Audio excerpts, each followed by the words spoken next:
സ്കൂളിലേക്കൊക്കെ പോകുന്ന സമയത്ത് വീട്ടിൽ നിന്ന് വാരി വലിച്ച് ഭക്ഷണം കഴിച്ചിട്ട് പോകുന്ന കുട്ടികളാണ് നമ്മുടെ ചുറ്റുമുള്ളത്. വളരെ വേഗത്തിലായിരിക്കും.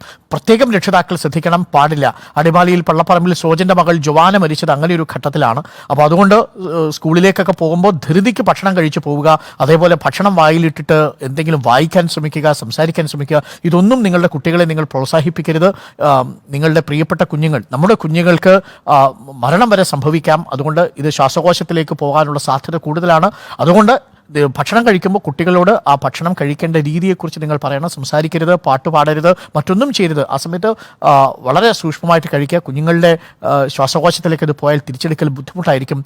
ജോവാനയുടെ മരണത്തിൽ ആ ദുഃഖത്തിൽ നമ്മളും പങ്കുചേരുകയാണ്. കൂമ്പൻപാറ ഫാത്തിമ മാതാ സ്കൂളിലെ 4ാം ക്ലാസ് വിദ്യാർത്ഥിനിയാണ് ജോവാന. രക്ഷിതാക്കൾ പ്രത്യേകം ശ്രദ്ധിക്കണം.